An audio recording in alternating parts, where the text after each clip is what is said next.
Ümumiyyətlə, Tovuz qalanın da adını çəkdiniz. Mən təmsil etdiyim bölgə də bir deputat kimi 200 kilometrə yaxın Ermənistanla həm sərhəddir. 69 kilometr Tovuz tərəfdən, 120 kilometr Gədəbəy tərəfdən. Yəni, bugün Azərbaycan ordusu, eyni zamanda Azərbaycanla Ermənistan şərtli sərhəddə olan hərbi birləşmələr tam hazırdır. Yəni, heç bir problem olmadan ermənilərin atdığı hər hansı qeyri-adekvat addımın cavabı alınacaqdır. Bir daha qeyd edirəm, ermənilər öz havadarları vasitəsilə, yəni daha doğrusu Fransanın vasitəsilə, istər bu silahlar Yunanistandan gəlsin, istər bu silahlar Hindistandan gəlsin, bir mənalı şəkildə onlar bu məsələləri qabartmaqda məramları məqsədi odur ki, Ermənistan tərəf silahlanır.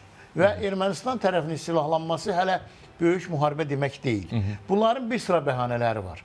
Əvvəlcə öz vətəndaşlarını belə hazırlayırlar ki, güya Zəngəzur dəhlizinin açılması üçün Azərbaycan tərəfi hərbiyə əl atacaqdır. Buna görə də bir mənalı şəkildə bunlar buna hazır olmalıdır. Və o yüksəkliklərdə hansı ki delimitasiya, demarkasiya prosesi davam edəcəkdir, o çox əhəmiyyətli strateji yüksəkliklər var. Elə həmin ərazidə də, digər ətraf yerlərdə də.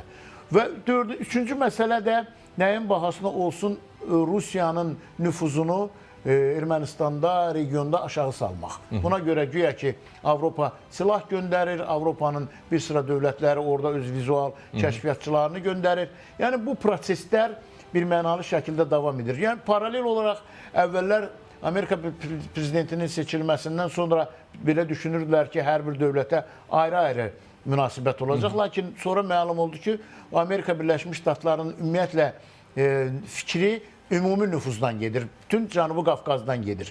Və burada da yenə deyirəm, Ermənistan bu havadar qüvvələrin icazəsi olmadan və yaxud onların, necə deyirlər, dırnaq arası xeyir-duası olmadan hər hansı müharibə əl ata bilməzlər. Heç vaxt onlar bu addım ata bilməzlər. Onlar bilir ki, dəmir yumruq da yerindədir, eyni zamanda Azərbaycan da ciddi şəkildə və əgər fikir verdinizsə, bizim Laçın hava limanına enən bir təyyarəmiz haqqında onlar nələr yazdı. Yəni, məlum məsələdir ki, Azərbaycan bütün bunları izləyir və Azərbaycan istənilən atılacaq addımın qarşısını almağa hazırdır.